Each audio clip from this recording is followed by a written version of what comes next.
Hello, here we are again. Thanks for joining me. Today we're going to talk about how stress impairs thyroid function. So this is basic concept number one.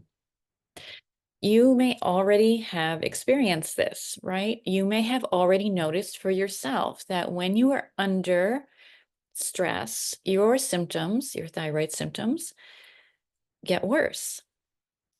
You may also recognize, that if you consider the timeline of your thyroid condition, that there was possibly a period of stress that preceded the onset of the symptoms or your diagnosis, right?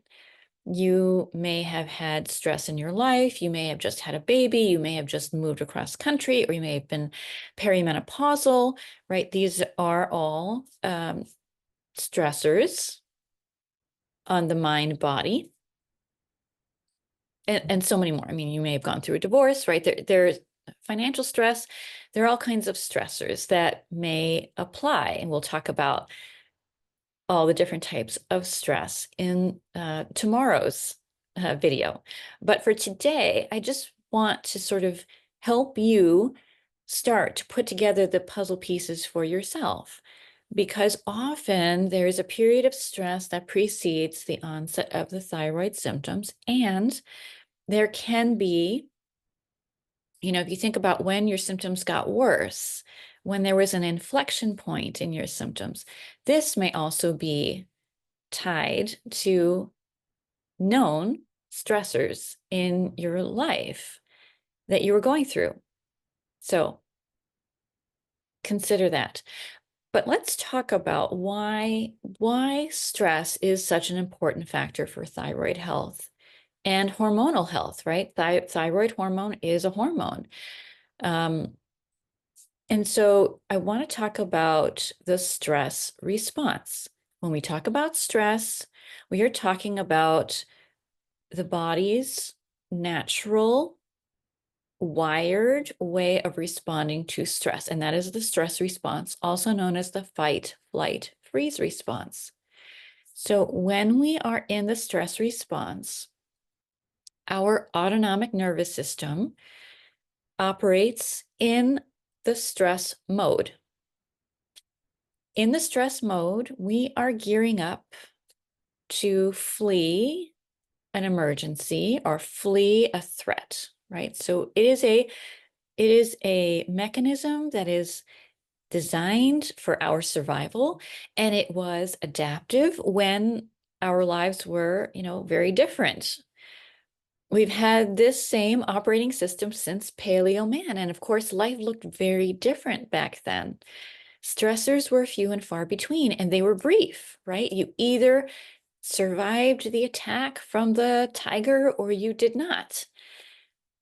But now, with our modern lifestyles, what counts as a stress is so varied and so common.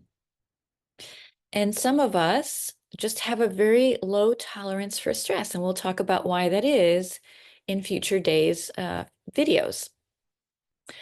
But for right now, what I want you to understand is that your body is always, your mind body, right, is always operating under the mandates of the autonomic nervous system.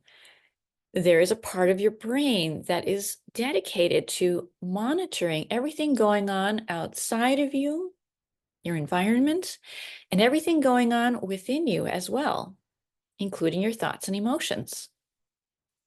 And it is monitoring all of this data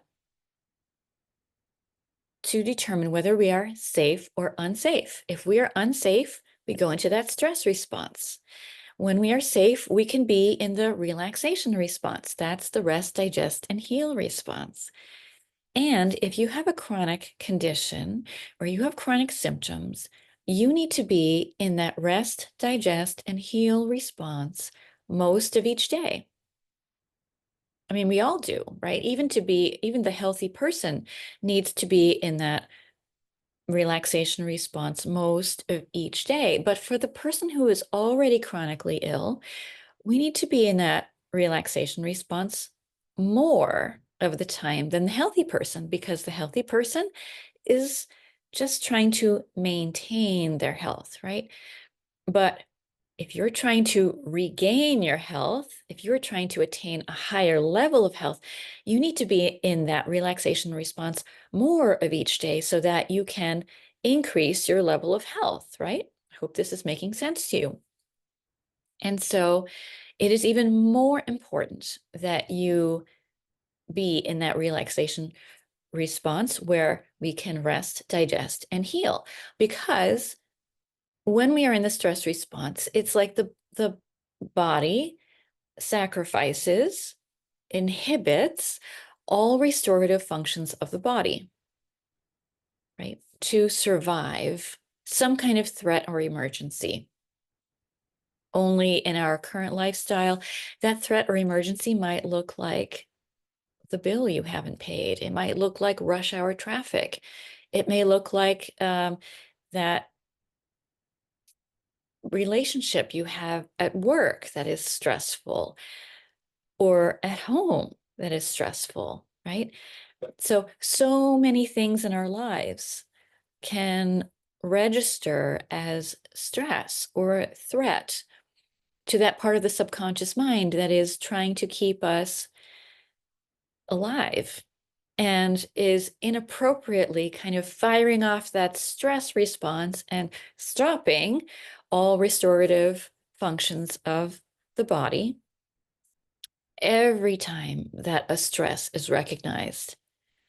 And for someone who is chronically ill, this could be happening hundreds of times a day, right? So part of the work that we do together with this mind-body approach to your thyroid health is to quell that, right? To quiet the mind, to even out the emotional roller coaster so that we can be in that relaxation response, so that we can accelerate our healing for thyroid health or any other chronic health issue that you may be facing at the same time. I hope that makes sense. All right, talk tomorrow.